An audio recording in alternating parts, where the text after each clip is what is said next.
the prophet receives his first revelation. I have to say, still in the story so far, he's not a prophet, but in this chapter he becomes one, so let's get on with it. When the prophet was over 30 years of age, love of God and love of his worship began to possess him more and more. Revolting against the mischiefs, misdeeds, and many other vices of the people of Mecca, he chose a spot 2 or 3 miles away for his meditations. This was on top of a hill, a sort of cave shaped out of stone. His wife Khadija would prepare food enough for several days, and with this he would repair to the cave Hira. In the cave he would worship God day and night. When he was 40 years of age, he saw a vision. It was in this very cave. He saw someone commanding him to recite. The prophet said in reply he did not know what or how to recite. The figure insisted, and at last made the prophet recite the following verses. Recite thou in the name of thy Lord who created man from a clot of blood. Recite. And thy Lord is the most beneficent, who taught man by the pen, taught man what he knew not. These verses, the first ever revealed to the prophet, became part of the Quran, as did other verses which were revealed later. They have tremendous meaning.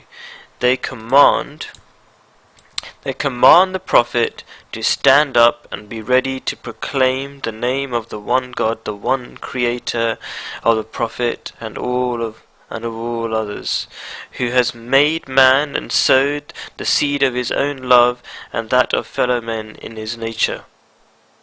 The prophet was commanded to proclaim the message of this God, and was promised help and protection by him in the proclamation of this message. The verses foretold a time when the world would be taught all manner of knowledge through the instrumentality of the pen, and would be taught things never heard of before.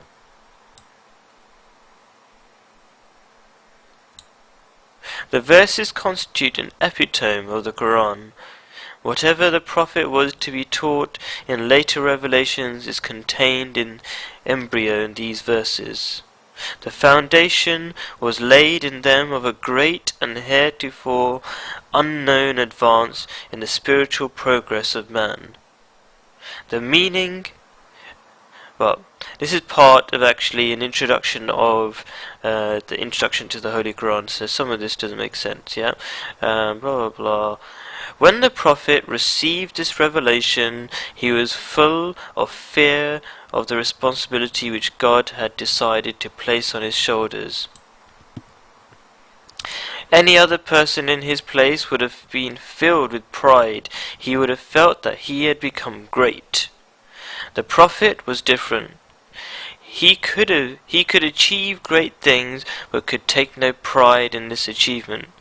After this great experience, he reached home greatly agitated, his face drawn.